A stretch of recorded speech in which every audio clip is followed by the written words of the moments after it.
Hello, hola, and buenas, buenas. Welcome back to Laguna Galaxiana, a podcast always made with love. On tonight's episode, we look at the LA Galaxy's 2-0 away upset of the Seattle Sounders, a shocking result that could just be the best performance of LA season so far and could be the best performance of the last 2 years.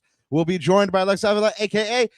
LAGalaxy310, who will be here to help us break down the Galaxy's surprising win, how they achieved the win, and what they need to do to carry that forward. Plus, we'll take you through MLS Matchday 14, all that and more coming up on Laguna Galaxiana. It's going to be a good one, y'all. Stick it here. Stick with us. DJ, play that track, because here we go. G's up.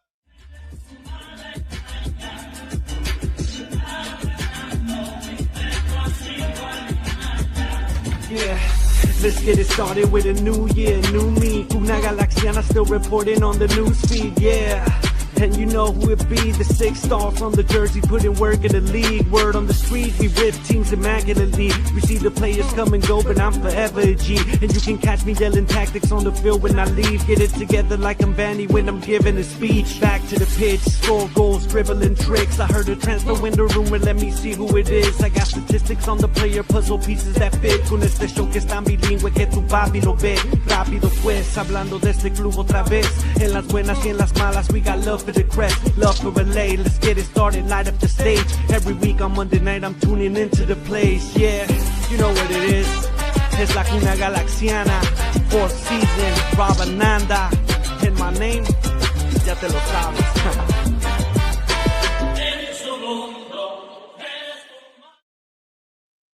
Welcome back to Laguna Galaxiana, a podcast always made with love. Man, we are at a loss for words because the unthinkable has happened.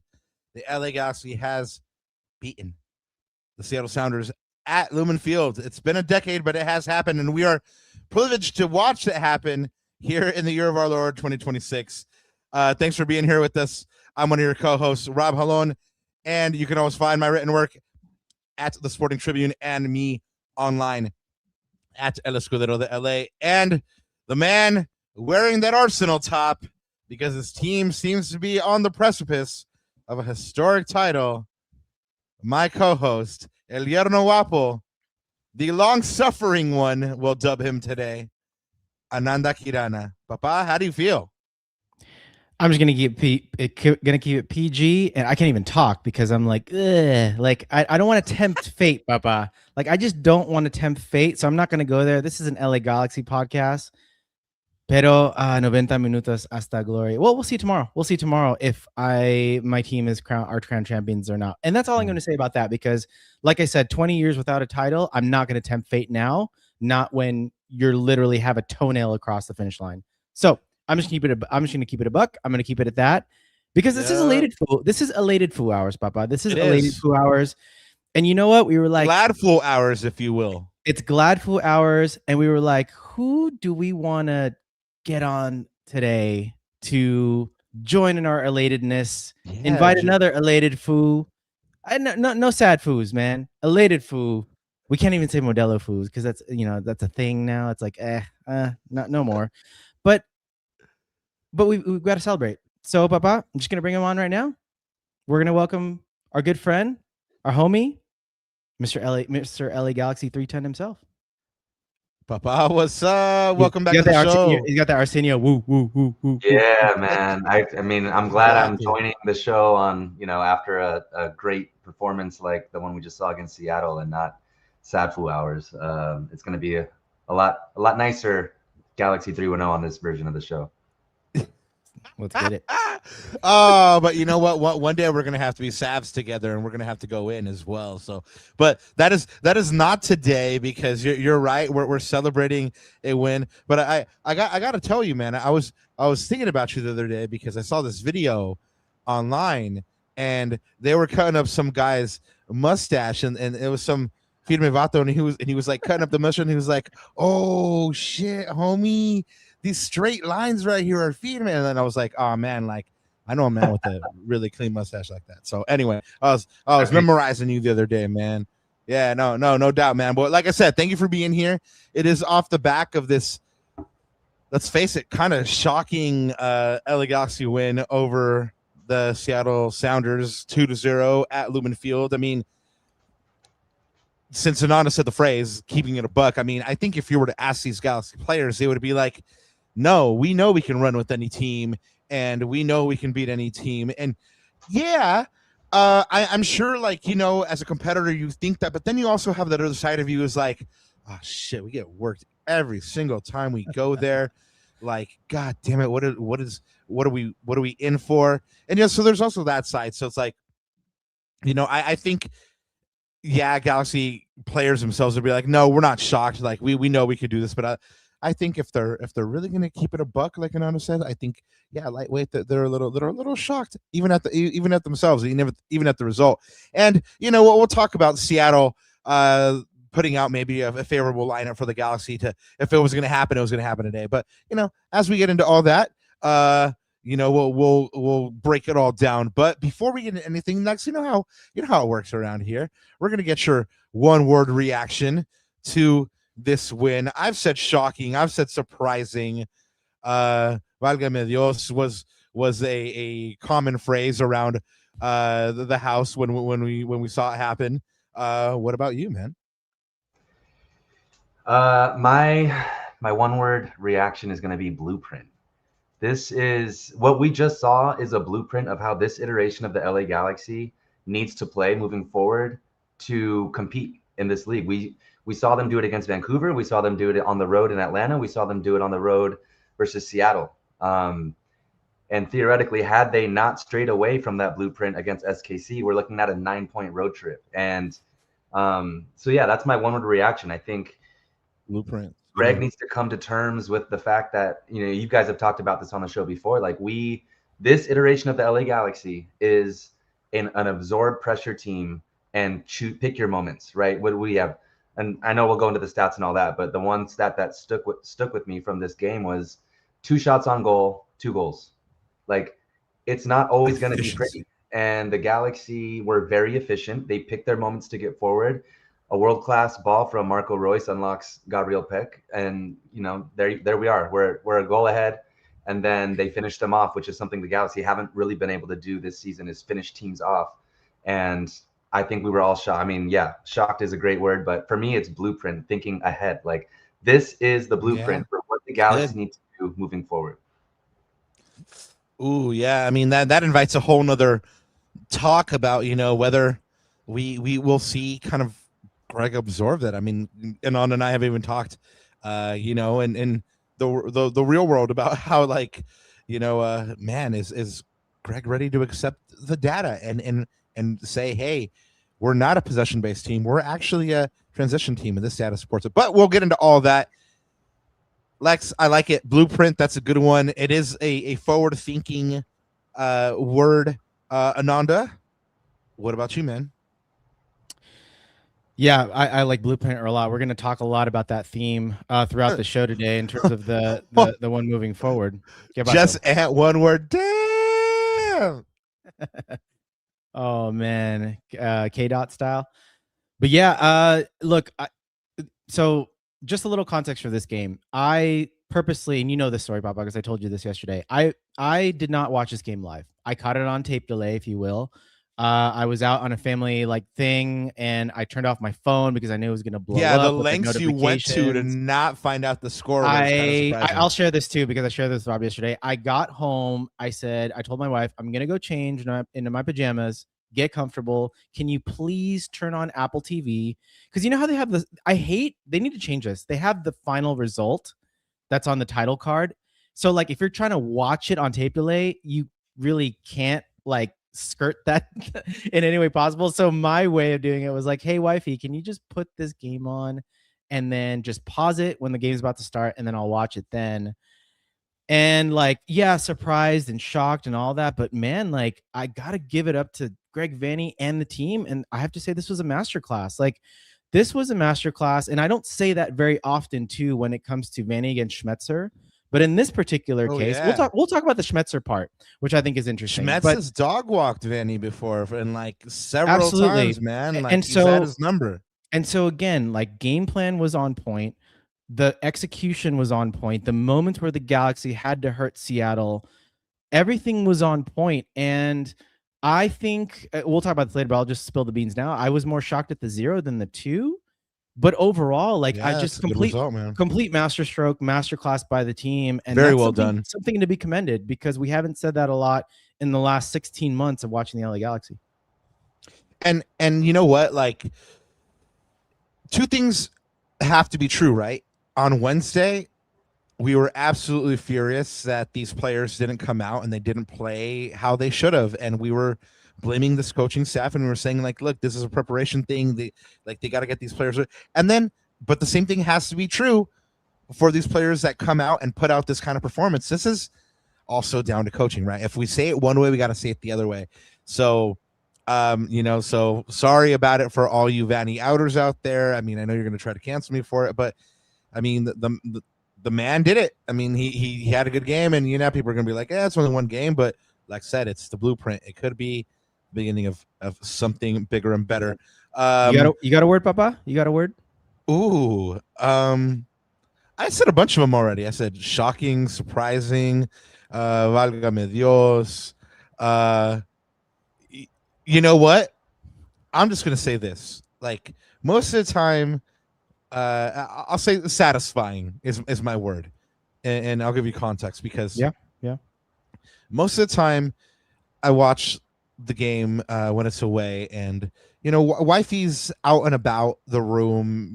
She's never like watching the game with me, but she's like walking around and she knows what's kind of going on and stuff like that.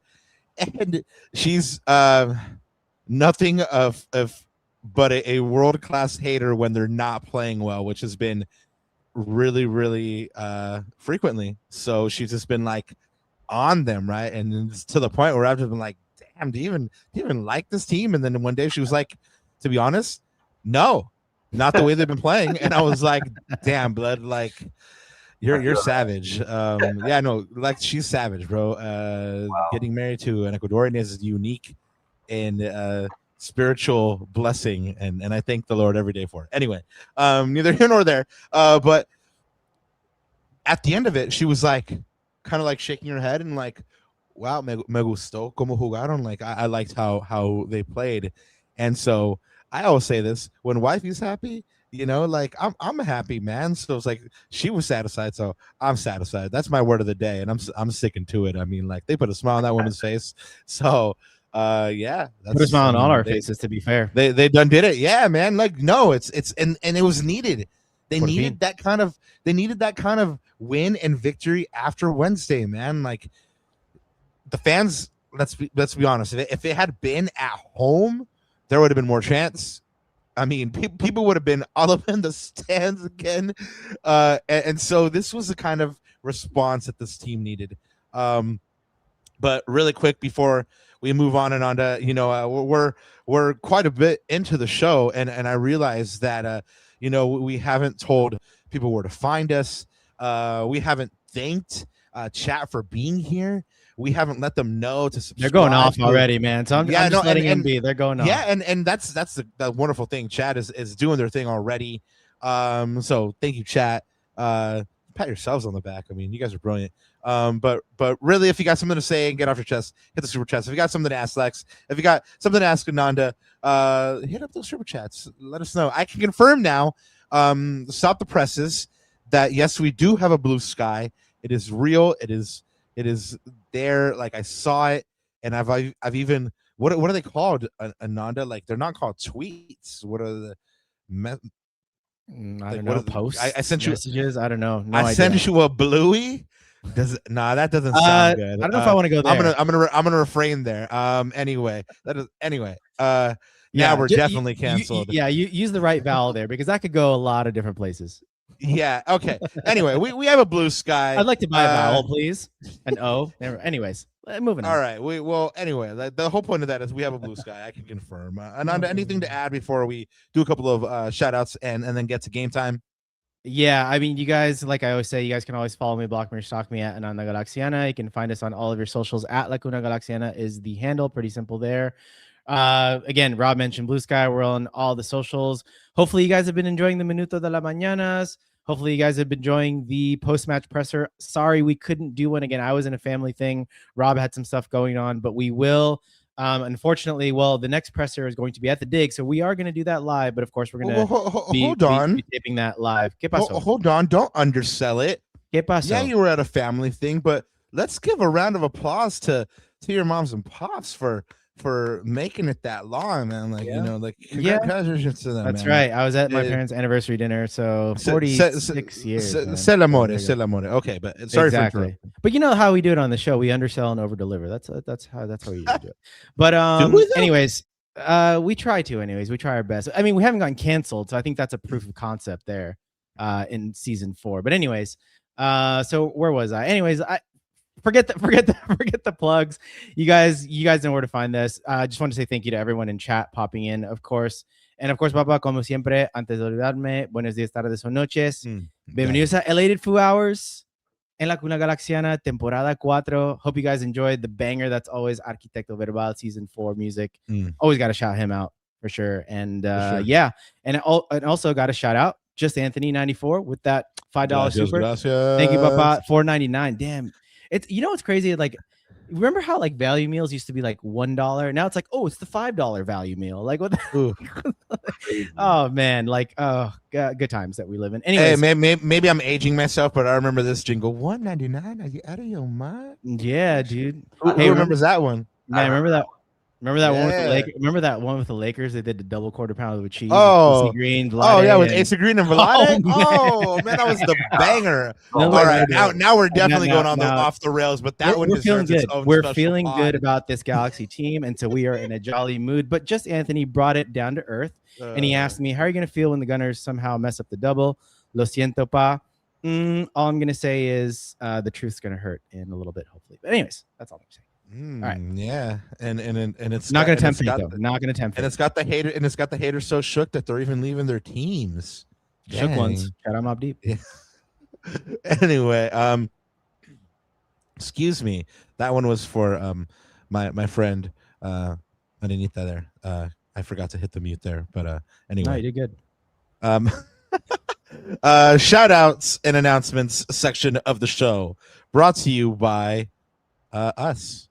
Anyway, we've talked to you guys a bunch of times about the Aitana Mati camp, and it's because it's getting ever so closer. We are just under a little over a month away. The San Diego camp, of course, will be 4 days from the 22nd to the 25th of June. It's going to be at the Nativity School, and there's going to be a camp, which is going to be the Los Angeles camp, which is going to be actually San Juan Capistrano, SoCal Blue Soccer Field. Ronaldo will be there. Look for him. He's going to be volunteering on the operations staff. So you're going to be able to learn from the great one himself, Ananda Kirana, on the soccer field. Who the hell is that hack? Anyways. Yeah. What the kids 6 through 16 can be out there. All skill levels are welcome. Players are grouped by age and skill level, and of course you're going to have trained coaches, imparting of course the fundamentals and the how to and the know-how to play, but also building some character as well for these kids and having them play the right way. We have a code for y'all if you are thinking about taking your little younglings to this. Lacuna 26 gets you $50 off your registration fee, and USAitanaBonmatiCamp.com is the website for more information. Ananda, anything else to add? I mean, as this event gets closer, I'm sure you learn a little bit more and more. But I know you're super excited to go out there and hang out with these kids and Aitana herself. Look, I'm just excited to just see the instruction. You know, I'm a geek when it comes to X's and O's and tactics and things like that. I just want to see how they train, especially the age range is different, and it's like, how much can you get out of a 3-hour training session? Well, it's going to be my thing is whatever they teach, that's going to be the most important thing. So I feel like that's going to be the philosophy. Those are the things that they hang their hat on. So I'm going to see what's most important for these instructors and the coaches, and Aitana herself. It'll be cool to see her doing the training sections. By the way, guys, just a little parallel to Rob, Aitana suffered a broken fibula. She's now back on the field. She's played a couple games. Boy, if Ricky comes back how she does with a broken fibula, different injury, but same level of seriousness. That's what we're hoping for. And so, like, Godspeed to her. She's been looking, a little bit more and more of herself after watching a couple of scrimmages and matches and stuff. So it'll be, there's an interesting parallel there. And so for us Galaxy fans, it's, hopefully that applies to Ricky as well. Nah, for sure, man. We don't know so many things about what's going on with Ricky right now, man. It's like we can only speculate, right? Yeah, exactly. But anyway, I like this comment from the homie Marvin. When are we getting a King Taco Kuna free taco code? I guess I'll just ask straight up. If y'all could see Laguna Galaxiana rep anybody and work with anybody, who would it be? I don't think it'd be King Taco, because then I would just eat too many tacos and be concentrating on that. But let us know. And then also let us know where you're repping from tonight. I already saw a couple people repping their cities out there, and apologies for not chatting them out earlier. But yeah, let us know where you're listening from. We do have some news for you from VCFC.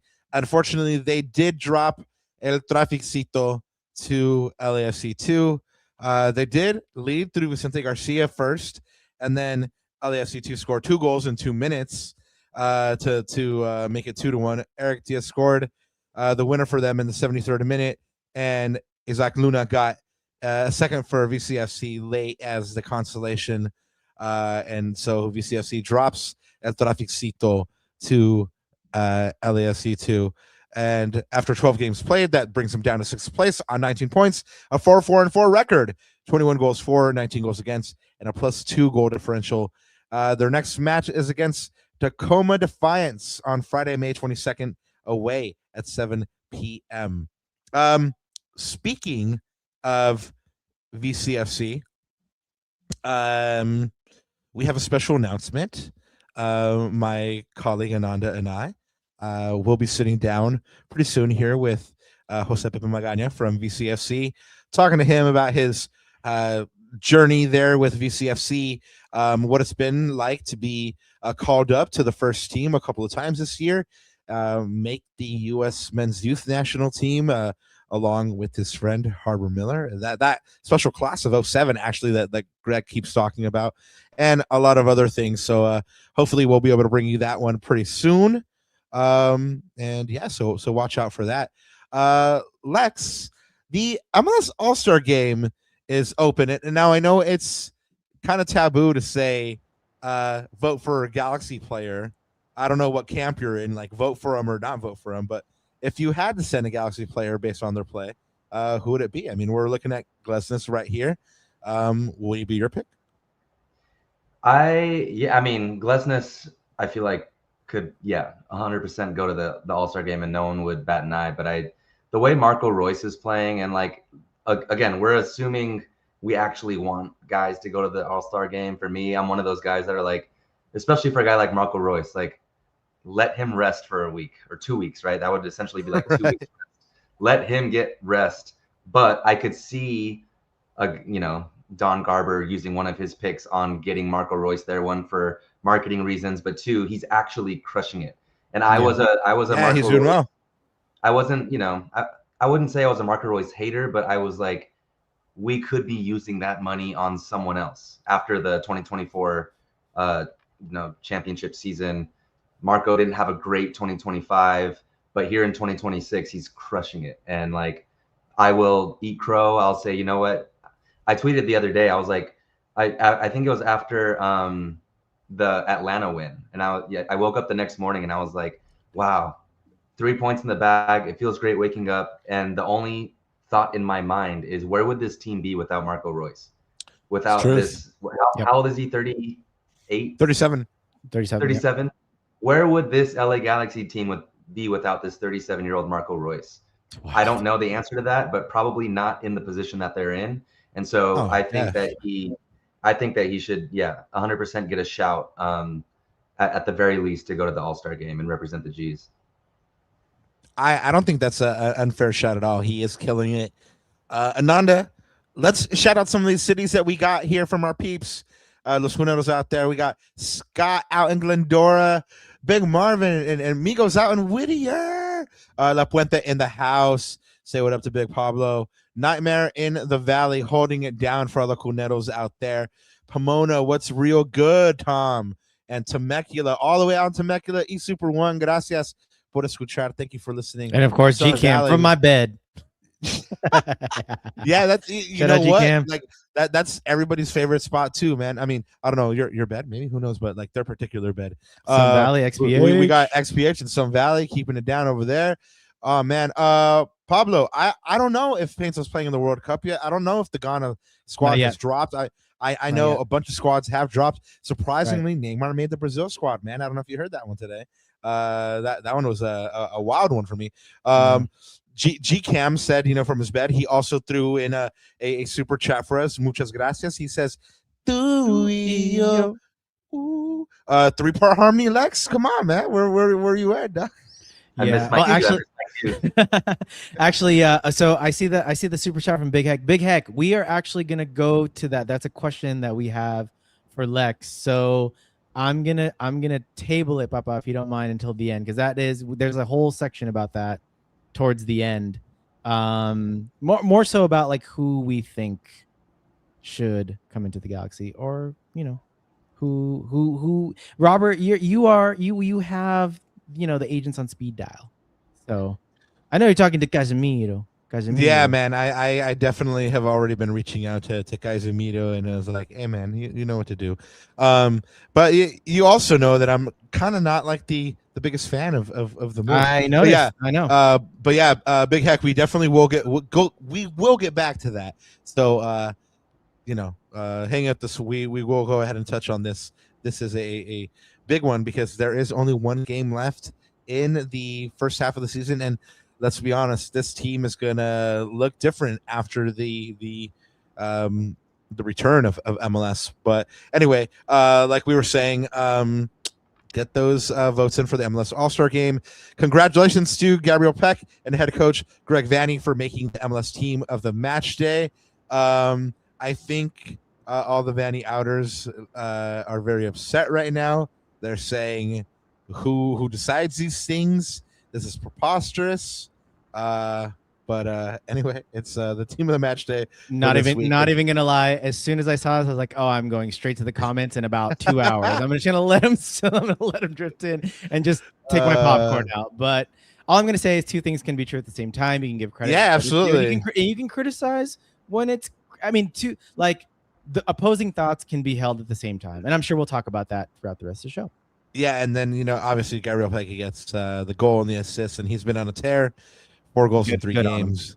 And yeah, I mean, we were talking about this cat a couple of shows back about how he wasn't bringing the goods as a DP, man, and I think he hurt us. Because he's been on one, man. I mean, like he has, and I've been one of those, at least on Twitter or X, sorry. I've been very vocal this season about the lack of production and end product from Gabriel Peck this season, and same deal. Like the last 3-4 games, I'm like, who is this guy? Like, this is who we needed to see the entire season. I mean, back to last season, I think we all wanted and expected more from Gabriel Peck to take a step forward, knowing Ricky Puig was out. We're looking at him like, we need you to now be the guy in 2025. That didn't necessarily happen, in my opinion. And to start 2026, same thing, outside of CONCACAF Champions Cup, like it wasn't happening in the MLS games for us. And so to see him now hit his stride, I'm like, okay, this is the guy that we've been needing. But I will say, I still expect more from him. Like he did great not yesterday, on Saturday, but there's games where he'll go silent for 70, 80 minutes and score the goal, or score the goal and the assist. I need you to be a handful the entire game. Like, I want you to give that left back on the opposing team hell for however long you're out there, right? And so it feels, for me, it feels like he disappears for long stretches of the game, and I'm like, where's Peck? Paintsill, and we might get into Paintsill later, but to his credit, outside of his finishing action, it seems like he always makes the wrong decision when it comes to shooting or passing or whatever it might be in the final action. But he's a pain in the ass the entire game. Like gets the ball at his feet. He takes guys on. He's making runs in behind. He's causing havoc for that back line. For Peck, I feel like he goes quiet for 50, 60, 70, 80 minutes sometimes of a game. But recently, I can't complain because when we need him most, he steps up. And if that's going to be the Gabriel Peck that we're going to get in 2026, so be it. If he's going to go silent for 80 minutes, but score the goal and create the assist for the second goal, more often than not, I'll take that. Right. He's like, hey, you know what? I did check out for 80, but I also put on the goal and the assist. So can you really come on? And yes, we can really complain, because imagine if you were playing those other 80 minutes and you were like Lex said, a constant pain like Paintsill is throughout. And yeah, I agree, Lex. That's my one kind of gripe with Joseph, because everybody knows I love that man. He writes bangers. Is that finishing action, man? If the finishing action 50% of the time was right more, if it was right more than 50% of the time, more than it is right now, I mean, he'd probably be sitting on like 10, 12 goals. Well, no, he would be playing for PSG right now. That's basically where it comes down to. That's like and that's why he's in MLS, right? Gotta keep it a buck, right? But he's a good player. Good player. Yeah. Well, let's go ahead and finish up here with the MLS news. This one is kind of funny because we've been talking about Greg a lot and his master class against Schmetzer and Seattle this previous match. And I know the Vanney are again just very upset about everything. But in light of all that, the Columbus Crew, it was reported by our colleague Tom Boger that they fired head coach Henrik Rydstrom after 14 league games. GM Isatal says, we believe a change was much needed, and now Laurent Courtois will take over as interim head coach. And apparently he just never won over the locker room from the get-go. So now he's out after 14 league games. I mean, it's quick, but it's ruthless, but it's efficient. We talked about efficiency. This is what it is. And then Tommy Bugger also reported on Austin FC basically cleaning house, getting rid of sporting director Rodo Borrell and head coach Nico Estevez. I would really like to hear the homie Jose Teos' comments on Nico being out, because he's always comedy with his comments on Nico. And we just talked to Hernan about it just a few weeks ago. Now, I posed the question to Hernan, and Hernan, what about Nico? Like, is he just a few ways away? And I didn't realize how much closer he was to the hot seat. It is brutal. We compared him and Greg, and he's like, the fans have been calling it, but I don't see it yet. And all of a sudden, I mean, I guess some bad losses, especially one to SKC, will do that for you. But but then again, so is the Galaxy. But here we are. Right? Man, that was the shit starting comment. I walked into that one, didn't I? Yeah, but but it's the truth, right? So it's like Austin is taking a completely different direction. But to be fair, like I don't think the Austin organization has ever bought into Rodo and or Nico. Like that's always been a revolving door. It's always been I just never have seen all the coverage that I've seen, especially from We Are Austin TV. Like it's never been it's always been a fluid situation. It's never been a mainstay. Not like Greg. I mean, of course, Nico doesn't have any credit in the bank, right? Greg at least has an MLS Cup that he's really leaning on. And these guys, they brought nothing. So, and Austin's a good squad. You look at that squad, that's a good team. That should be a playoff team. That should not be a team that's hanging in the doldrums of the Western Conference. So, I guess good on him. But man, Baba, that's the 5th head coaching change this season, and yet Greg Vanney is still LA Galaxy coach. So it'll be interesting. I guess MDS is next. Anyways, man, that's what they're saying over there. That's what they're saying at the other side of the aisle, by the way. Yeah, no, it's and did you see Denise comments? Oh, man. I love it. Love it. Love to see And it. then my boy had to obviously put out a disclaimer like, nah, Right. I didn't mean all of that. What I meant was what What I I had had said said was. what I had said was right. Anyway, let's get into this MLS roundup for match day 14. Are you ready, Ananda? Dale. Here it is, everyone. Your MLS roundup for match day 14. Chicago beat Montreal 2-0 on the road with Hugo Coupiers on the score sheet again. Wilf Zaha led the way for Charlotte in a 3-1 home win over Toronto. DC United and St. Louis played to a 1-1 draw in DC. Orlando and Atlanta played to the same score in Orlando. Philly and Columbus split the points in Philly by the same scoreline. And the River Hudson Derby also saw a 1-1 draw between NYCFC and the New York Red Bulls. New England beat Minnesota at home behind another Carlosio goal. SKC picked up their second win in a row with the 2-1 away win over Austin. That sealed their front office's fate. Houston shut out Vancouver 1-0 at home. RSL scored a 2-1 home win over Colorado. San Diego and Cincinnati tied at 3 in San Diego. Dallas took at San Jose 3-2 with an injury time Sam Sarver winner that produced the viral beer moment. And Inter Miami finally won at the new stadium with the 2-0 win over Portland. And Hani Mukhtar hat trick led the way for Nashville over LAFC. And your league leaders at the moment are now Nashville and Vancouver. But of course, none of that matters because as good as Mukhtar's hat trick was, and Ananda and I watched that game, and the hat trick was sick. The free kicks were worldies. None of that matters because the Galaxy beat Seattle at Lumen Field 2-0. And I'm just going to say this. I owe you an apology, Greg Vanney, because I didn't think your team had any chance coming into this. And they pulled out a famous result.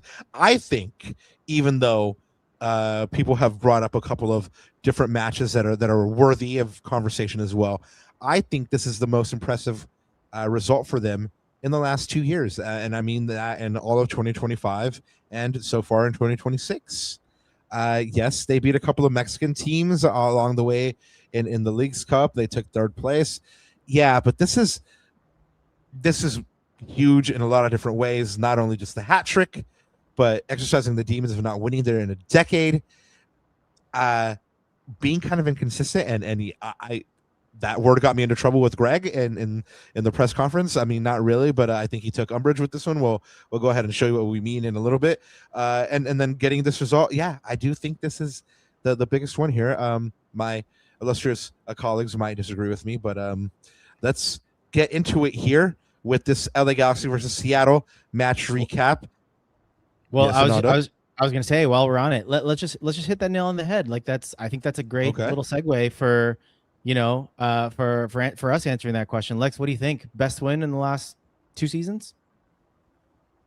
We're talking about 2025 and 2026, not 2024. Since 2024 MLS Cup. Equation. Yep. Honestly, it's might be recency bias, but yeah, this is like the biggest, most impressive win that comes to mind in recent memory. Just everything went right. I think the defensive effort was something we haven't seen a lot of this year. Kind of you touched on it, Ananda. You were like the 0 surprised you more than the 2. I mean, the Galaxy's on like 21 games straight now of scoring a goal. 22, so, something like that. 22. 22 now. So like you almost expect the Galaxy to score a goal at least now in whatever game they're playing. I was not expecting them to go to Seattle, a team that has only lost 1 game, has not lost any games at home, and shut them out and score 2 goals. 22 matches. Yeah. And so, I tend to agree with you, Rob. I think, at least in recent memory, this is the most impressive Galaxy win that I can remember. Look, the other day we had Ari on. I mean, Cuneros, I don't know if you guys caught that one, but we had Ari from Lobbing Scorchers, and he was talking about the Sounders' home form and how they hadn't lost there since they lost to PSG, right? And he brought up something that was incredibly enlightening, and it's holds true. And while you got to respect every opponent, I mean, he brought up the fact that why would the Sounders be scared of little old New York Red Bulls or little old LA Galaxy if they stood up to PSG and held their own with them? And yes, did lose, but they lost respectably 2-0. And they went toe to toe with Atletico Madrid. They almost pulled a result from Botafogo. So they have been making Lumen Field a fortress, because they look at these MLS teams and they're like, blood, we played PSG, like, we're not scared of you, right? And they've gotten those results there. Not only that, they've gotten 9 in a row in MLS play. And so the fact they got this one is big. Like, the fact they were able to snap that is big. But let's start where we always start, Ananda, and let's go with the starting lineups. What can you tell me? What did you notice? Yeah, well, actually, I'm going to build off of the last point that you guys had, and I'm actually going to play devil's advocate in that. I actually didn't think this was the biggest win in the last year and a half, only because in the grand scheme of things, this is just a drop in the bucket in a 34-game MLS season, right? Yes, the significance is big in terms of breaking the duck and not winning there since 2016 and all that voodoo and hex and yeah, the blueprint and all that stuff. But in terms of stakes, honestly, like, and maybe I might get slated for this, but that third place game in Leagues Cup, that actually meant something. There was something on the line. Sure. I felt like that arguably it led us to the CCC, which unfortunately this year, led us only to the quarterfinals, honestly, to get thumped by Toluca. But then again, who doesn't, right? And again, I go back to my point. Like, I wish I would have seen a Galaxy team of Dayon, the Killer Peas, plus Mark, plus Gaston against Toluca. But anyways, water in the bridge. It is what it is. But I just think that, so that's one reason. The other reason too is, Papa, honestly, this lineup, and I don't want to put a damper on like how joyous and happy and excited we are. But let's be real. Like, Seattle played a changed lineup. They played a rotated lineup. They played 2 Tacoma Defiance. I'm going to pull up the lineup here for the audio listeners. They played a Tacoma Defiant Academy product at right back, Kingston, and as well as center back. So 2 of their back 4 completely changed. Now, in a typical setup, you would see Christian Roldan and Yamar there, which are, I would say, top MLS best 11, sort of level defenders, right? So I'm gonna push back though. Like, in a typical setup, you'd see Ricky Puig there, you'd see Jacques Klaus there. I mean, like, you can't make excuses for them for the injuries, man. It's like, you got to play. We always say you got to play what's in front of you, right? That's fine, but I'm just pushing back. I also push back about the win, right? Because like Lex said, it could be the blueprint. And yes, this is a drop in the bucket in the regular season, but if we're talking about it finally gets Greg Vanney to realize that who his team actually is. And they start playing that way, and they start playing to their strengths, and they start becoming efficient and pragmatic and getting results, because he finally realizes, like, oh shit, we got a result in Seattle. We got a good result in Seattle, and we played this way. Maybe we should keep playing this way. And it sets them on the course for success, long-term, real success, stability, like the kind we've always talked about, the kind we've always yearned for, the kind we always likened to Seattle. That's why, for me, it could be such a big win, because it could be the blueprint. It could be the stepping stone for that long-term stability going forward. And for me, that's invaluable. That could set this Galaxy team up for success for years to come. And maybe I'm just aggrandizing it. It is only one win. But like I said, if Greg can see this win for what we see it as, then man, this could be again a really, really big one. Breaking news: when did I become the Scrooge and you become the optimistic Betty over here? What the heck? What the heck just happened? But no, like I'm just putting up, because here's the thing, and this is the reason why I turned my head a little bit. Look, I'm happy about the win. Don't get me wrong. I mean, you heard it in the top of the show, my one reaction and everything. But even Schmetz, I listened to his presser, and he even admitted, you know what? I think I rotated too much for this game, which was really interesting, I think, from Brian Schmetzer. I think he's a straightforward kind of guy. But he admitted it. He's like, you know what? Yeah, I think I over rotated, but we've got a game against LAFC coming up. I needed my guys fresh. Obviously, I didn't have Alex rolled on. I think he came up. He pulled up with something right before the match, and Yaymar's been out for a little while. But again, like I told you this even like yesterday, I'm like, we ain't playing that team in a Western Conference final if we get there against Seattle, right? Let's put it that way. So, yes, we're gonna take whatever we can from this game. And what was my response to you? I can't remember. I just tuned it out. No. What? My response to you was the Galaxy would not be making a Western Conference final. Yes, that's right. In current form. That's right. That's right. No, but look, you can only play what's in front of you. So two things can be true at the same time, right?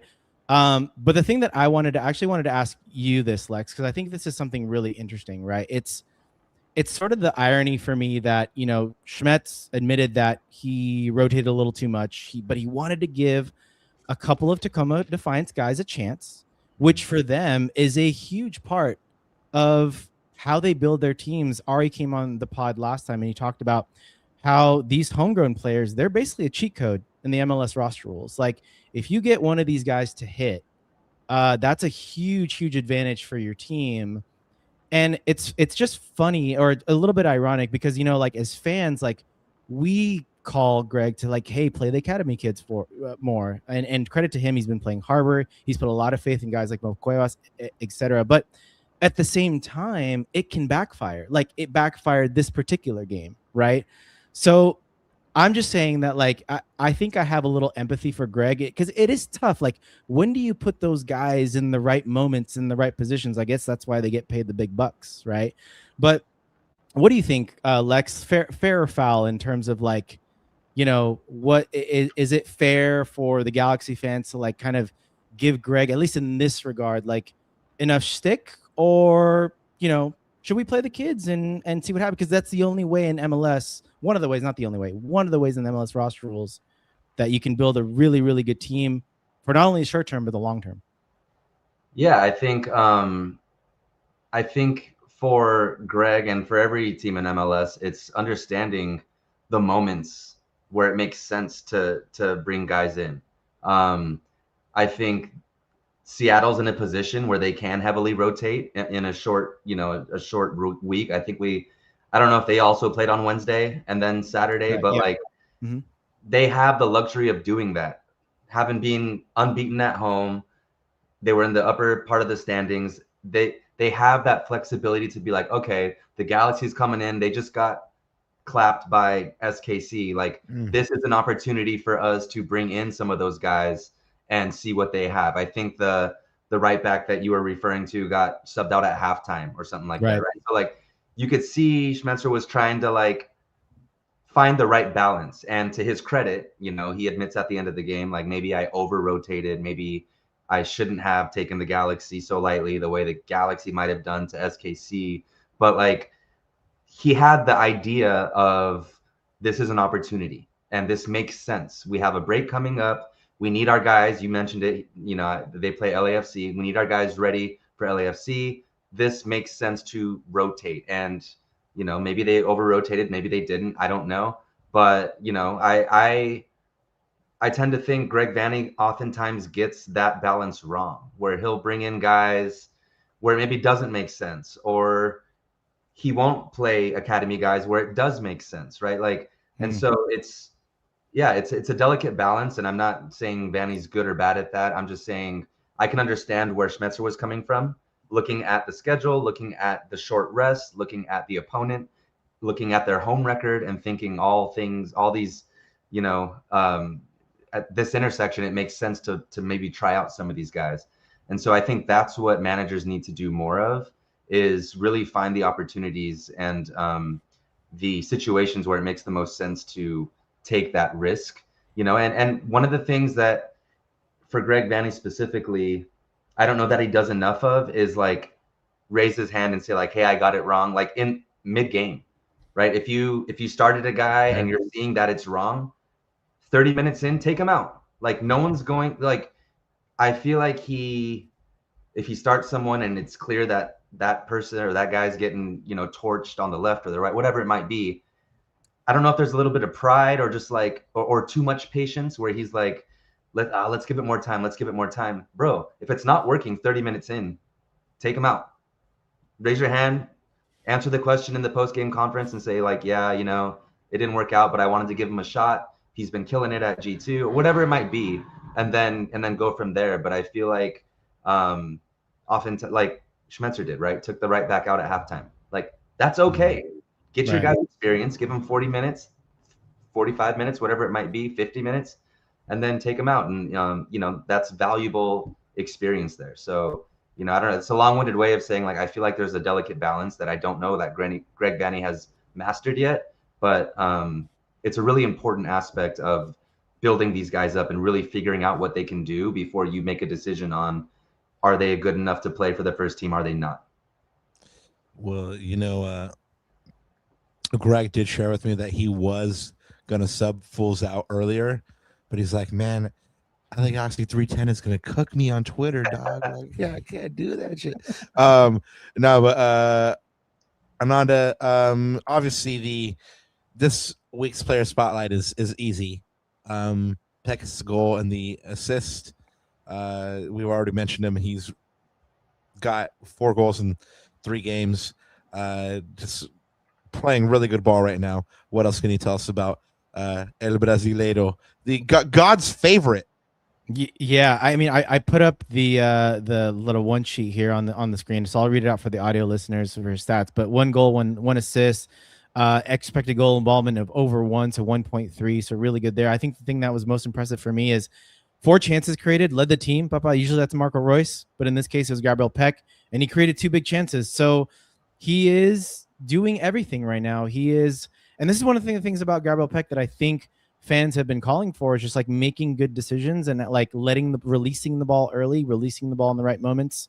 He tends to, I don't know what it is. It's like that moment, that sort of final third moment that I don't know if it's like he just kind of locks up or there's just like a sudden rush to the head, but he doesn't make the right decision. But in this case, it seems like he's finding his groove and he's finding his teammates in the right spots. But really, the eye test on this, Papa, was really interesting. I wanted to pull up a couple stills for this because I think this is where we need Gabriel Peck more in certain situations. One of the things that we've been talking about is that out to in run. So you see in this play, this is the first goal in the lead up. By the way, can we just talk about how sublime that ball from Marco Reus was? Ridiculous. It was filthy, bro. It was defense splitting. This is one of those things too. So you see that defender that's closest to him. That's Lopez. That was the other academy product. So he gets. We should have done the one-word reaction about this pass. God damn. Yeah, sublime, right? Just like the performance, to be fair. But you know, Lopez gets dragged out, and that's what Marco Reus does as a false 9. He will drop into the midfield, and sometimes the center backs go after him. And so in this case, the young center back went after him. He got caught, and you see this. But this is the thing: like Peck didn't go out there and just hang out on the touchline. Greg has talked about getting him more inside, being more of an inside forward, and getting him into zone 14. And zone 14, guys, is just a long-winded technical way of basically that 3-yard space right on top of the box. Because when you're in that middle space, you can make multiple key decisions, whether it's a key pass or a shot on goal. And that pass, like I said, is sublime. Gabriel Peck gets to the right place. And credit to Peck on this finish. Doesn't even take a dribble. You think he's going to go far post. The goalkeeper has it covered and cuts it back near post. First time. Really, really nice play there. Again, didn't take an extra touch. And I think that helped him with the final decision on this occasion. And even when there's no goals at the end of it, Papa, he still makes that right run. You see, there's 2 options for Peck. Do I stay on the outside and sort of run against my defender, or do I go in the inside and Marco Reus can give me a ball where I'm in half to close to top speed and I can get in the middle and play make? And that's what he does. He makes a good decision here, cuts inside. Reus does a brilliant job of letting the play develop. And now, okay, credit to Seattle. Their defenders got back. But look at this. You got a 3-on-2. I'm going to take that banner there out of the bottom because you see Joseph on the weak side. So he's got 2 options, right? He's got Eric Tommy in the middle or Joseph Paintsel with his speed on the other side.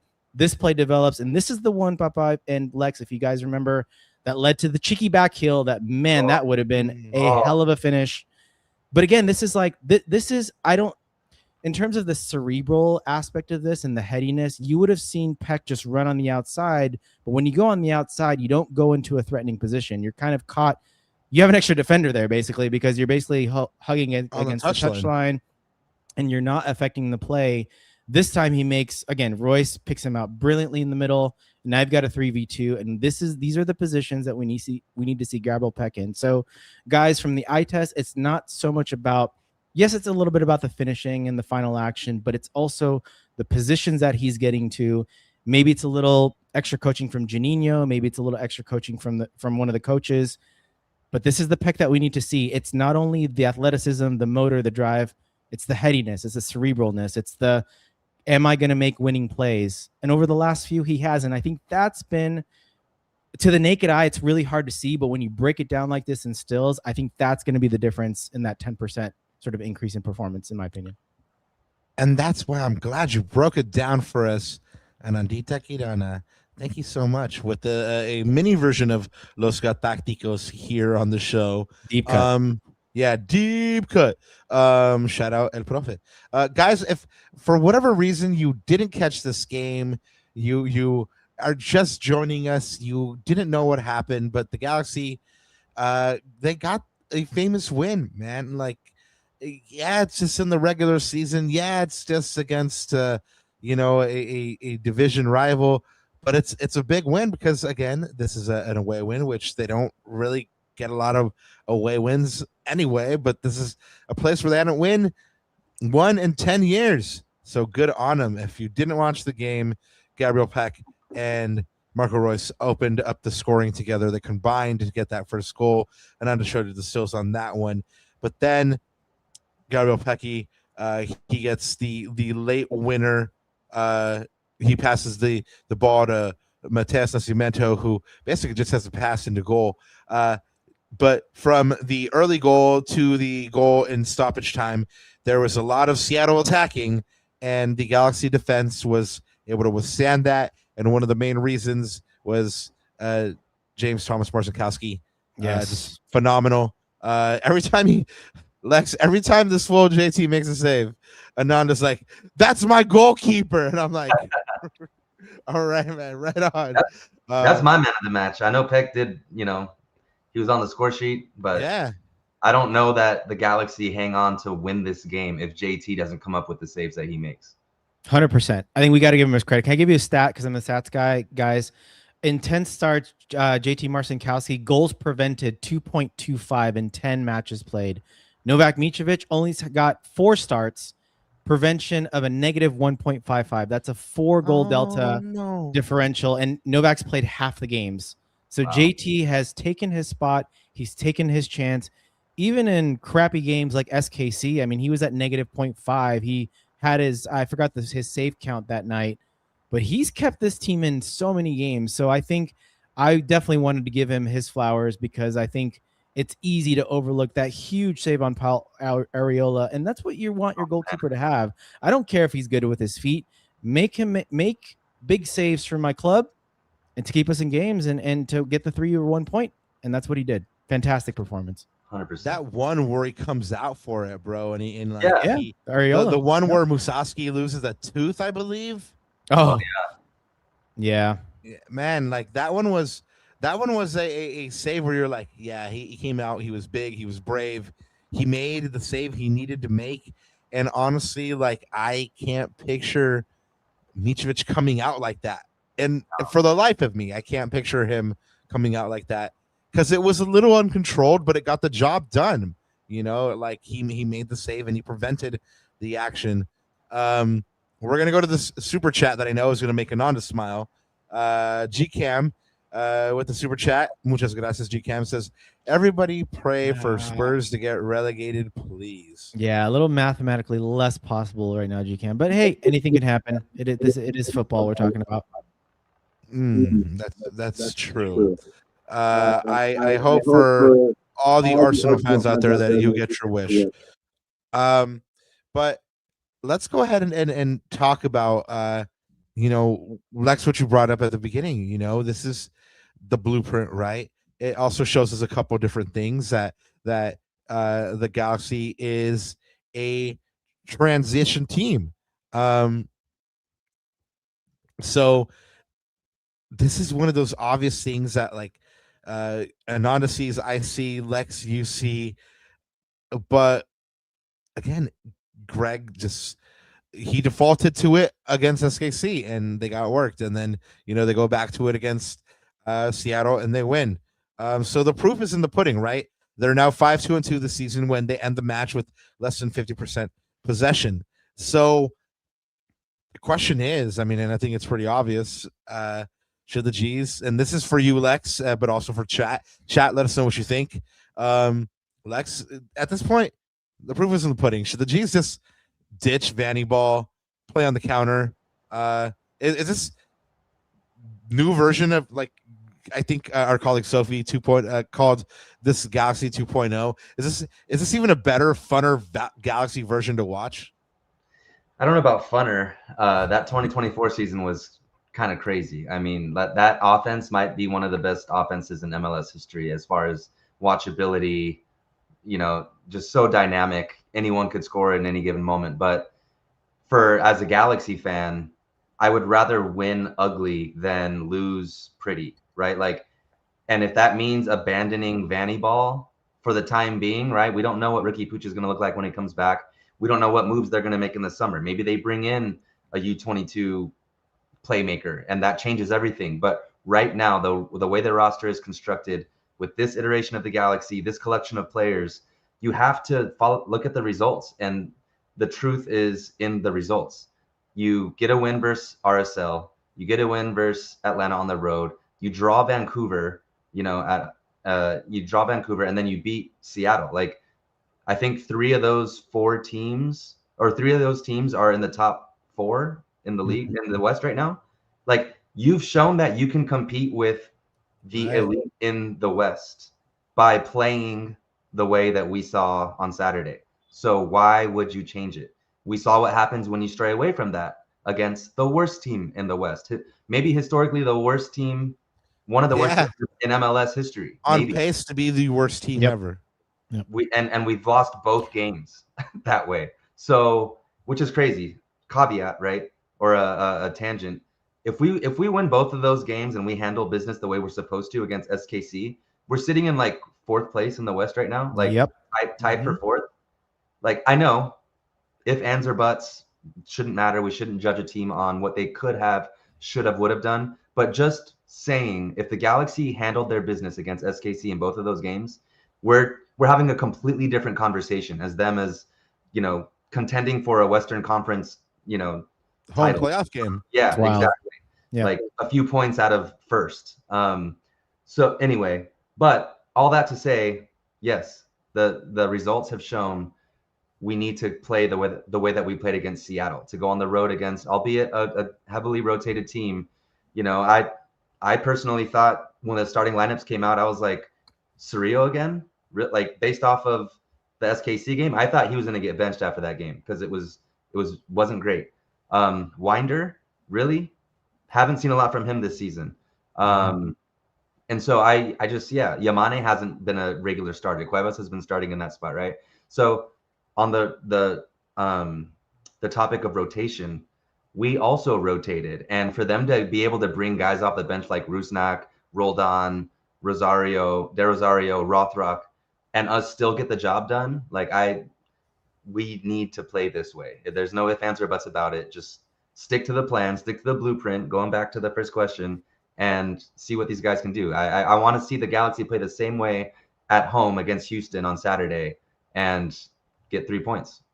Well, it makes me wonder too, like, I feel like this precedent or the way we're playing, I feel like this was set in the summer or in the transfer window, because when you sign guys, like when your first 2 signings, I can't remember in order if this was the case, but when your first top priority signings are a defender, an MLS best, defender of the year, or best 11, sorry, and a former defender of the year, and one of the most highly touted free agents defensively out there, 2 defensive signings, I think that's the front office signaling to the team that, hey, this is where we're deficient. And so we've got to make the defense the foundation of this team to then build upon that from a solid offense. Now, whether that offense is a possession-based style or not, I think the precedent was already set in the transfer window. So I don't know. And that's where like Rob and I have had this conversation on this podcast about like, you know, the front office and Will Kuntz versus Vanney, and if there's like a little bit of a mismatch there or whatnot. But I felt like the precedent was set over the summer. So, and the fact that we're playing this way now, we're starting to like see the data show that this is, you know, shout out Mandalorian, but like this is the way the Galaxy should play.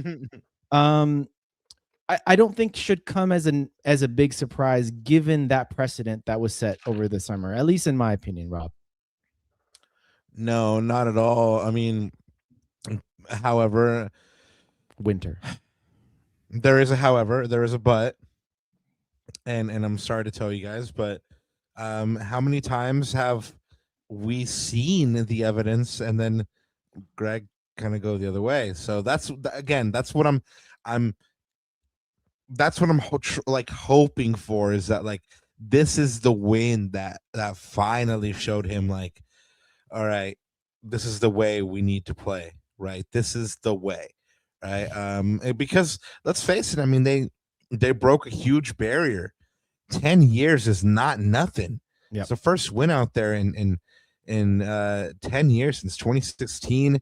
No one's going to mistake this team for the 2024 team, but that was a hallmark of that 2024 team, is breaking barriers and breaking ducks and getting the job done where they hadn't previously found success. And again, this is one of those things that is, you know, coaching. They had a terrible game on Wednesday. So what do? They come out and have perhaps one of their best games of the past 2 years. So I always talk about it. The floor and the ceiling is immense. But Lex, what is this win in particular? The fact that, you know, they are breaking the barriers and they did get this win after a decade. And yeah, it might not be fair to say, you know, like, because a lot of these players went on those teams, but what does it say about this team's mentality? I think, I mean, for me personally, I feel like the players, more so than Vanney. I mean, Vanney was probably embarrassed too after the loss on Wednesday, but I think the players took that personally and were like, that performance was not acceptable on any level. No. Like from offensively, defensively, effort-wise, for Vanney to say, and Vanney, you know, you guys know, is pretty coy when it comes to protecting his players. Like he won't badmouth any player individually, even as a group, as a collective. But for him to say, like, except for Mitrovic, I was gonna say, yeah. Compliment sandwich. For him after Wednesday's game to say, like, I feel like the team never left the hotel. Like, that's basically him saying that wasn't good enough. That was embarrassed. That was an embarrassing performance.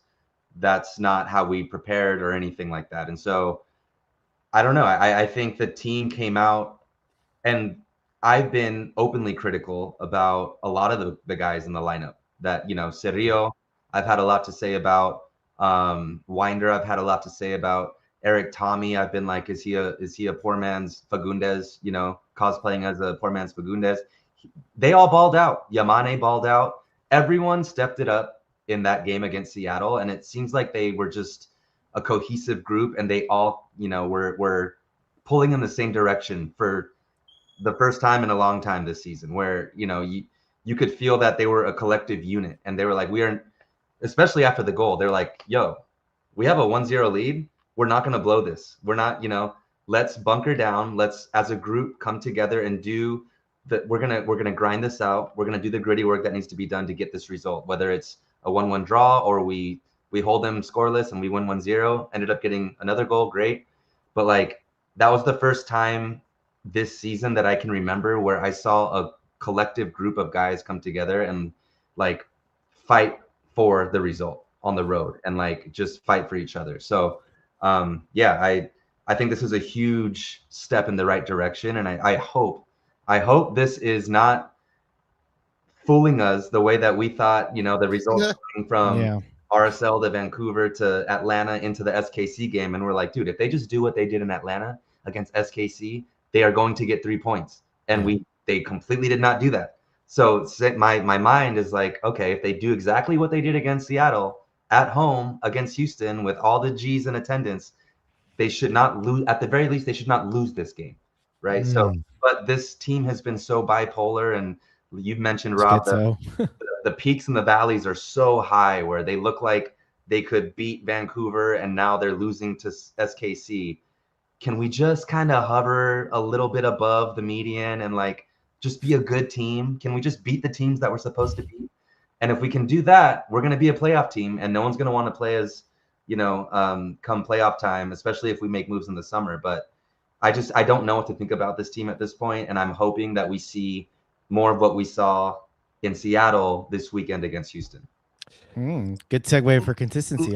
I was going to say, Lex, you're beautiful because you set this up so beautifully because, Ananda mentioned, I mean, normally this year anyway, we've been doing the post-match pressers here for all the G's and bringing you the press conferences and then doing the live reactions afterwards. We weren't able to do that for this match, but I did get to ask Greg a couple of questions. One of them along the lines of that consistency, right? I mean, we've talked about it already. Consistency. We've said that word a couple of times. We've used. You talked about the peaks and valleys. This team hasn't beat the teams that they're supposed to beat, like your SKCs and your Minnesotas when they were in terrible form. But then they pull off wins against a streaking RSL, or they hang with Vancouver and should have gotten a win and then beat the Sounders. So I asked Greg what I thought was a fair question, and I simply asked him, well, Greg, we'll hear it. We'll hear it, Baba. Okay, then you have it. All right, you're gonna hear the voice of a young, good-looking, up-and-coming reporter ask about this idea of consistency. And Lex, we're gonna get your reaction to, the initial reaction, and then his answer. So this is Greg Vanney, guys. This is a tremendous win, like my colleague Sophie said, and it comes off the back of that defeat against Sporting Kansas City in a week which you've seen your team beat a really good Seattle team and not a tremendously great Sporting Kansas City team. Are you more proud of the response today, or are you a little bit more worried about the inconsistency from game to game? Thank you. No, look, go back in the last 6 games and check our record out. I don't think our record is that inconsistent. I think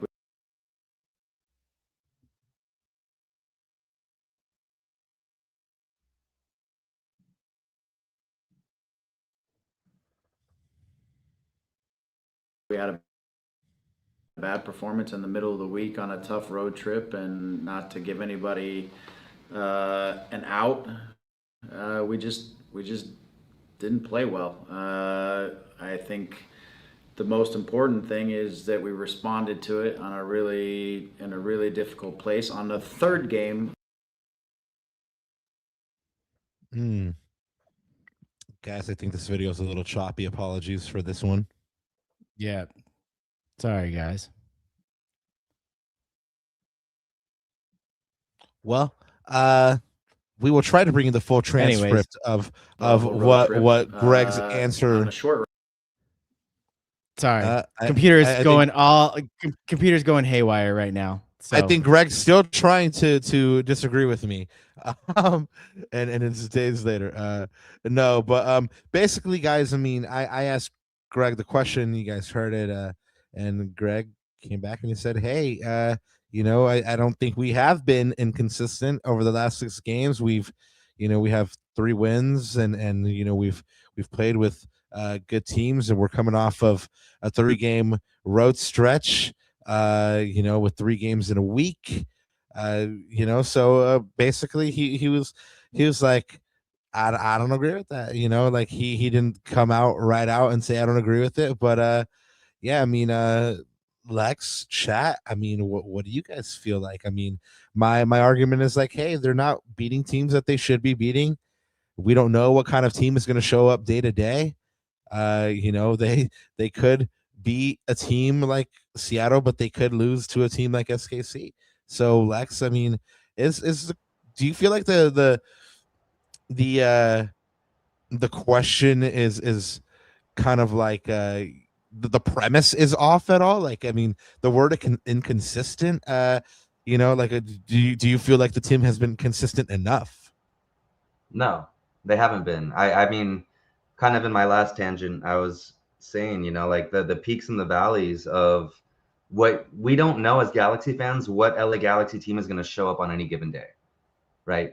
We're talking about Wednesday, Thursday, Friday, Saturday, a 4-day span where we saw an absolute horrible Galaxy team, thumbs up, show up in SKC and get not even like, it wasn't even a close game. We got outplayed, blown out by Sporting Kansas City. And then just 4 days later, you go to Seattle and give that performance. Like, what you have every right to ask about inconsistencies. That's a huge variance of possibilities that could happen between what we saw in SKC and what we saw in Seattle. And so my point about Houston, I don't know what Galaxy team is going to show up in Houston or at Dignity Health Sports Park, right? It could be the Seattle version. It could be the SKC version. It could be somewhere in between. I don't know. None of us know. And so I think you had every right to ask about consistency. And to my point about Greg Vanney, like, I don't even know if he's bought into what style or system or identity this team needs to be playing consistently, because we see it. In SKC, they want to control possession. They want to be on the front foot. They want to be the one probing and prodding and trying to find the through balls and play beautiful 2024 LA Galaxy soccer. But in Seattle, we see the complete opposite, where they're totally cool with absorbing pressure and getting on the break and using Marco Reus as a false nine and just being that playmaker to play the wingers in behind. Like, that's the blueprint. Back all the way back to the start of the pod, right? Like, that's the blueprint. Message. Stop straying away from that. We don't have a Ricky Pooch in this setup, and that's okay. We've seen the blueprint. We've seen it work against really good teams. I don't understand why. And look, I'm not a professional manager. I don't know any of that, but like, I don't understand why Greg Vanney feels the need sometimes to maybe overthink things. Maybe he looks at the opponent and where they are in the standings or their performances and say, hey, we're going to take it to them this time. Don't. Let them have all the ball if you want. Like, this is who we are. Let Gabriel Peck run havoc on the right. Let Painsil run havoc on the left. Let Marco Reus wreak havoc in the midfield to the center backs, and let's get points. Like that. That's it. Again, like I said, it's the blueprint. Points the ugly way. I was talking to Josh from Corner of the Galaxy at the brewery about this. The last few Galaxy games have felt like long stretches of really slow. Like, it's felt really slow, where it's like, okay, we get the ball, we're gonna pass it around the back, we're gonna the horseshoe, like almost boring. Where I'm like, this is like a tough watch. Like, there's guys stepping on the ball, looking around, passing it back, but we're winning those games. We're getting points from those games. So if that's what it takes, whatever. Like, I want points. I would rather that than lose 3 in a 3-2 shootout because we were going guns blazing and trying to score 6 goals and we just couldn't convert. And now we're leaving ourselves vulnerable at the back. Absorb the pressure, go on the break, use your tools and get the points. Yeah. Well, the funny thing is though, like, I feel like even in 2024, like, we've always been a transition team. Like, we've always been a team that has speed on the break. And that's how we, like, I think about like the playoff match against Minnesota.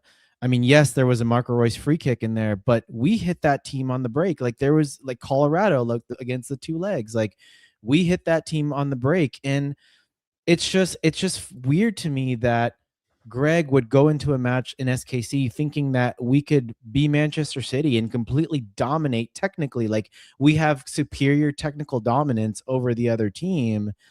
And so I just think, like, maybe it's just like, and this is maybe there's a weird way to say this, but it's like, the Galaxy just accepting like who they are and that we can't technically dominate every single team.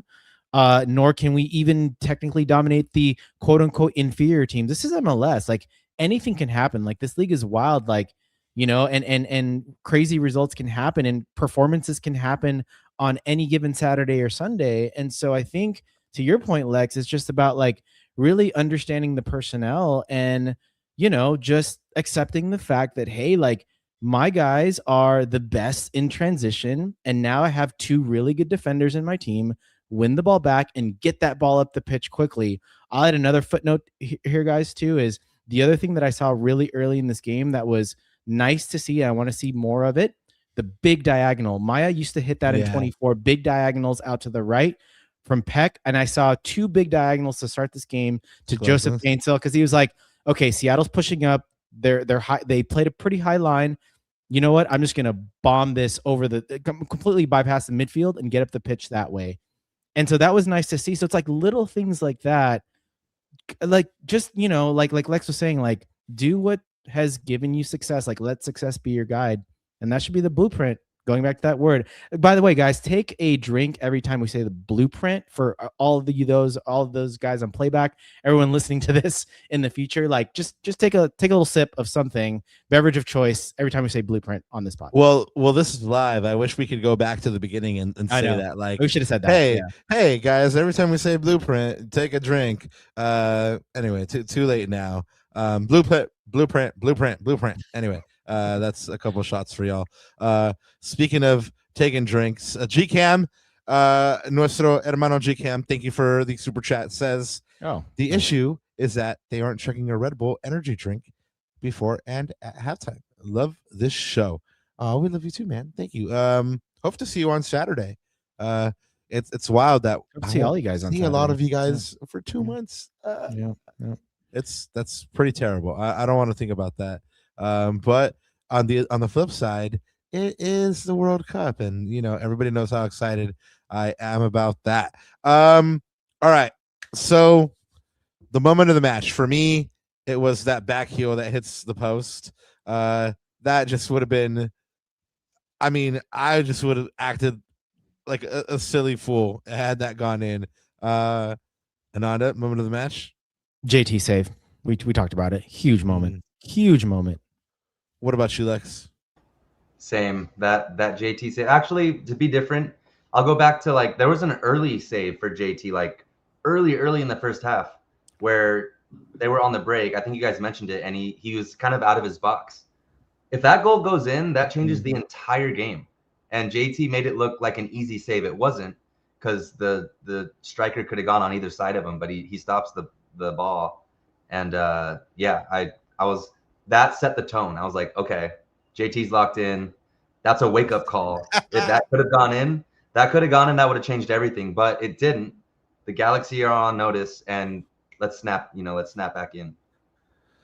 I mean, we've talked about a couple of good candidates already for defending the badge. I mean, guys, we have Gabriel Pecky, Marco Royce, Mateo Santimento, and JT Marcinkowski as our candidates here.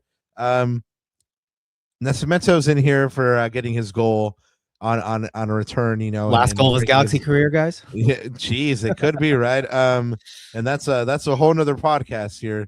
But we will go ahead and address Big Hex super chat and question related to you know, that statement. Who could be on this Galaxy team when we come back from the break? But anyway, guys, I threw out a couple of candidates already. Who's it going to be for you, Lex? I'm going to surprise you guys. Greg Vanney. Hey, wow. Oh, yeah. Breaking news. Twitter just broke. Greg Vanney gets my defending the badge. Just based off of what we saw on Wednesday, and I gave him crap for Wednesday because at the end of the day, it's his job to get these guys prepared for matches. And so for him to have that quick turnaround, come to a place that's been really difficult to win, haven't won there in a decade, Seattle hasn't lost at home all season, albeit a rotated lineup, to come out and start guy. And he also rotated, right? For him to come out, stick to the blueprint, drink, and crush it. I mean, the game plan worked to perfection. The team executed it to perfection. There were no flaws. I mean, JT Marcinkowski made some amazing saves. He would have been my obvious choice, but I got to give it to Greg Vanney for that reason. Fair play. Yeah, for sure. Nandita, what you got for us? Damn, how did I back that up? That was You can quite simply say, sir, you're very correct, and also well, I mean, I think you have to give credit. Like I said, like two things can be true at once. Like maybe he's not the guy that you want coaching this team, but at the same time, when you see I said the word masterclass, that was from the team, but that was also from the instructions from the coaching staff because they looked prepared. They knew that Seattle was going to play this way, and fair play to Greg. Like, by the way, fair play to Greg on one other thing. He put JP on the left because he saw the last 10 minutes against SKC and said, when JP plays as a number 9, or maybe it was this whole second half, I can't remember now. But when JP plays as a number 9, he doesn't seem to get involved in the game as much as I would like him to. But on the left, especially against a Tacoma Defiance academy product, who just got, I don't know what, like if that was his first or second start or what, but he was giving him problems the first 10, 15 minutes. And he probably said, look, we're going to feed JP as much as possible. And now that's going to open up the other side, right? Now that's going to completely open up the other side and the weak side. And so he's got to get credit. But also like JT Marcinkowski, I think this guy, you think about the road that he's been on to his recovery. I think he just came back from surgery, a year and a half ago now, Rob? I can't remember the timeline, but that was a nasty, serious injury. And for a guy like that to come back, to take his chance and to be so gracious about it, because I remember he's come on now for a few press conferences, and every time he's gotten asked about Novak, for better or for worse, he's always played it cool. And he's always like, Novak and I, we're good competitors. Like, we're just going for that number 1 job. Obviously, like, we as the goalkeepers union try to look out for each other, and he's always sort of like even keel about it. But deep down, like, he's a competitor, and man, has he stepped up. I gave you guys a stat earlier in the show. So he's, I think, not only for this 90 minutes, 5 huge saves, 2.5 goals prevented, but just from what he has stood in terms of a mode of stability for this team in a period of instability, I've got to give the guy credit. So yeah, him and Vanney, neck and neck. All right. Well, I like this comment by Nightmare. If Greece can win the Euros, Vanney's win versus Seattle is not that impressive. I disagree, but I like the comment. All right. Mine's Pecky. I was gonna be a shit starter and say Vanney, but Lex stole my thunder on that one. But it's not even being a shit starter really, because the man earned it. The man. I mean, I've said it a bunch of times. When the man earns his flowers, give him his flowers, and he definitely did. No, so I'm gonna give it to Pecky. Just the thing you like to see here is him rounding in a form and not just producing in one game and then disappearing one game here and there, but he's been showing it game in and game out for the past couple games, and long may it continue. Ananda, the only bad thing is that you called this to the attention is, when the team is in rhythm or when a player's in rhythm and then they have a 2-month break, that's hard, right? But yep. Speaking of going into that break, we have one more match before we go into that break, and let's look at where the Galaxy are before that last match. After 14 matches, they are in 9th place on 19 points, 1.36 points per game, a 5-4-5 record, a 0 goal differential because of 21 goals for, 21 goals against. Looking at the May schedule here, Lex, if the Galaxy get 3 points at home against Houston, that's 10 points in May, comes to 1.5 points per game. Was that good enough for May? Is that what you were expecting, or have picked up a little bit more? That would be, yeah, I would be happy with that. I think considering how many games they played on the road, If there were more home games, I would expect maybe a tad bit more. But for them to have played 3 of 5 games on the road, and that Kansas City game, just that result is just gonna chip away at me forever. Because what a road trip that could have been, even if they got a point in Kansas Lex City. is gonna be 75. The grandkids are gonna be. Did you know in 2026 the Galaxy lost the double to SKC? They were the last place team in the Western Conference. SKC won over the weekend, by the way, so we're not the only team that they've beaten so far anymore. Got Nico fired. yeah. But no, I would say this is a successful May if the Galaxy win at home against Houston. Yeah, it's so far. I mean, you have a couple of moments that you look back on here in these games and go, damn, what could have been if they had been able to hold on for that win against Vancouver. And then of course the big one here is that blip against Kansas City, right?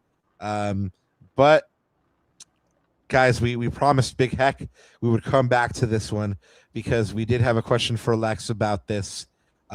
So Big Heck's super chat. Muchas gracias, Big Heck. Says, "Ay, Galaxy Fanatics, what are your thoughts on summer transfer? And do we have a surprise splash signing?" So that was, we knew we were going to talk about it. So number one thing the Galaxy need this summer in the transfer market, Lex, out of all the names linked, and there's been a couple of Casemiro, Bernardo Silva, Coutinho popped back up, Lewandowski has been a perpetual one. Even I've been linked with the return to the fields, and like I keep saying I'm not going to do it, but I may. But anyway, who's the ideal transfer target besides myself? And why do you think they've what need do you think they fill? I'm of the mindset that this team badly needs a playmaker. Like if we want this team to play 2024 LA Galaxy football again, we need someone that can break lines, that can take guys on, that can beat 1 or 2 midfielders and play our wingers into space. Now, that might cost a DP, and I wanted to bring a question to you guys. If you were given the option to give up, and I know this is going to hurt you, Rob, if we sold Joseph Painsil to the Belgian league or wherever he wanted to go, and freed up a spot to guarantee to bring in like a Bernardo Silva, would you do it? Well, I would have to ask JP what his wishes were. Like he's been, a good guy, like, and for all intents and purposes, a good teammate, a good servant to the club, or team rather. So, I'd say, hey, JP, this transfer offer came in for you. It's recently the rumor was the Turkish league for Trabzonspor, right? So, right. 6 million is the reported fee, and that's just rubbish, and I would say no to that one. But let's assume we live in a world where the Galaxy negotiated and they got 15 million, right, which is way more than they paid for him. Not way more, but more than they paid for him, right? So I would go to him and say, hey, JP, we got 15 million offer for you. We sure want to take it, but we also want to know what you want to do, and I bet you JP would say, like, yeah, I'd love to go back to Europe and potentially play in the Champions League, and so then you make that happen. But the offer's got to be right. You're not accepting anything less than 8 or 9 million for him because you paid around that for him. But if it's to get Bernardo Silva, yes. If it's to get Casemiro, no. And it's not because I don't like Casemiro as a player, but I just don't think that's what the Galaxy need. Plus his age, plus the wages he would command. Bernardo Silva is a much more of a creative player who could play in several positions across your attack. So that's where I would go. If you're selling JP, then you need that attacking player to replace that attacking player. Yes, different types of attacking players. But you need that. Yeah, so long-winded answer. It depends on a lot of things. But yeah, if it's for an attacking player that has a quality like Bernardo Silva, God, it would hurt so much because the man writes bangers. But man, I guess I'd have to do it because at the end of the day, it's business is business, you know. Yeah, I think I'm bang on right with you, Rob, in terms of I would do the swap for a player like Bernardo, but not so much Casemiro. And the only thing I'll have to add to your point is I think what Bernardo Silva, not only can he play multiple positions, so he's played almost basically every position for Pep, but it's going to be interesting to see if we take out a piece like JP, who is lightning fast on transition, but to Lex, to your point, sometimes he's left wanting in the final third in the final action, right? Whereas Bernardo Silva, you get him in the final third, he's probably going to make the right decision 9 times out of 10. He is more technically secure on the ball because he's just savvy. He's crafty. He's got better technical ability on the ball. That's because he's been trained as a midfielder ever since he, played. Where did he play before? Porto or Portuguese league? I can't remember now. But he's just a really, really good technical player. And here's the other thing that it would pose an interesting. This is why I thought, like, unfortunately, he went to Orlando, but a guy like Griezmann would have been interesting, is because let's say Ricky doesn't come back 100%. How do you replace that type of player that is a game breaker for your team? Like, how do you replace those abilities? Because Ricky is one of one, unfortunately, right? So it's like either you find a player like him, which again, for the MLS rules and all of that, it's a bit tough to get that type of opportunity, that type of market opportunity. But Bernardo Silva is going to give you some of Ricky. Like, he's not going to necessarily like dribble past 10 players every time like Ricky, but he is going to give you that incisiveness. He is going to give you that technical ability. He is going to help your team transition from defense to offense really quickly and get to those attackers as quickly as possible. And he's just a really, really versatile player. So again, the fit has to be there. And that's why I thought Griezmann would have been nice and interesting, but unfortunately that's no longer an option. But yeah, man, all this to say, this is going to make for a really interesting summer. Like, what does the Galaxy do? Like, how does Will Kuntz pull a rabbit out of the hat? How does he make a deal like Miami, like TAM deal now, but we'll give you a DP deal later kind of thing? Like, how does he pull those deals off? Super interesting. We'll give you a TAM deal now, but we got pupusas for our purses for you later, like. Exactly. Yeah, no, I mean, if there's a way to get something done, it'll be done by Will Kuntz. Right. I mean, Monaco, Tom. That's right. Thank you. Yeah, Monaco. But yeah, I think we're all in agreement. I think the Galaxy need an attacking player. Lex brought up a U22. I know that there's good young U22s in South America that are attacking talents. And then of course you have the other end of the spectrum, like Bernardo Silva, who would command a princely sum. But fortunately, segue, you don't need to command a princely sum to hang out with us, because this show is absolutely free to you and your loved ones, and we love the fact that you're here and hanging out with us, and even more the fact that we got to hang out with our homie Lex, and who let's go ahead and say it again. I've been thinking about recently because of memes that I've been seeing, and just also I've been seeing his comments as usual on Twitter, and he always has me laughing, always has me going on those. Today I witnessed a miracle. I saw Lex give Greg Vanney the defending the badge. And so I just want to say I'm very honored that I got to witness that, Lex. I'm very honored that you came back and hung out with us, man. Thank you once again. If you wish to do so, please let the folks know where they can find you on the interwebs.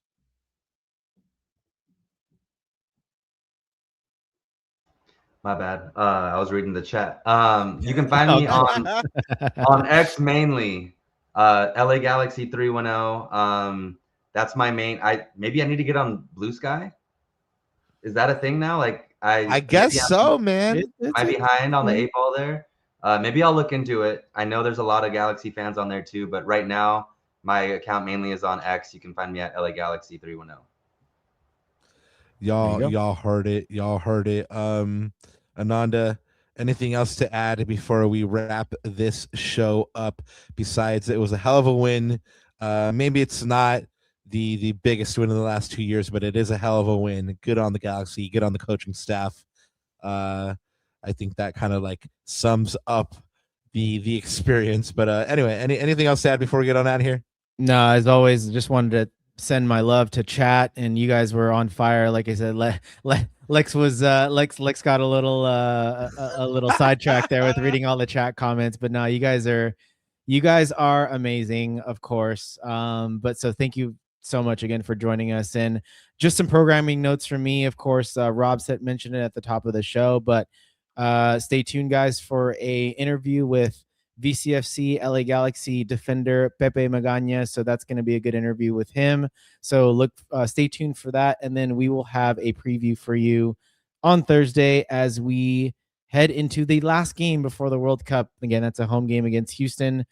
Lex said it, 3 points would be huge. A 10-point month for the Galaxy would be huge. And guys, as I said, as I predicted, and hopefully knock on wood that they make my prediction come true, the Galaxy would then end up probably in a guaranteed playoff spot before the World Cup, which is, I think, huge. I think you've got to carry that momentum even into a 2-month break.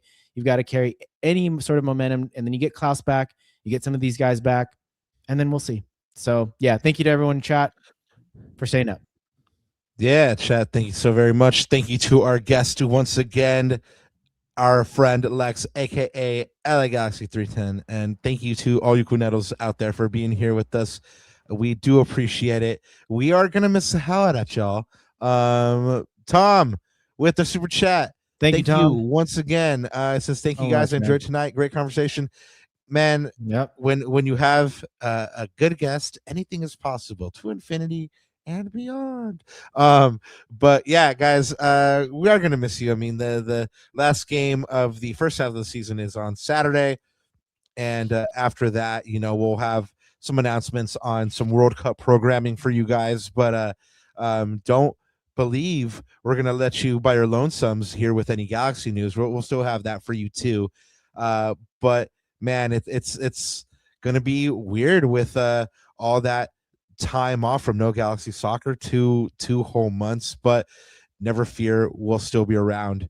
But until then, we do have a Galaxy soccer game on Saturday, and we'll get you everything you need to know, everything you need to find out ahead of that match against Houston on Saturday, May 23rd, with our preview pod on Thursday, May 21st. Then on a Monday, May 25th, we'll bring you our match reaction to the Galaxy's match against Houston, their last match before the World Cup break, and possibly our last Galaxy pod for a couple of weeks as well as we head into the World Cup break. Guys, as usual, thank you so much for being here. We do appreciate it, and we will catch you on Thursday. Anandita, anything else to add, sir? Just one thing left to say, Papa. And it is Jesus.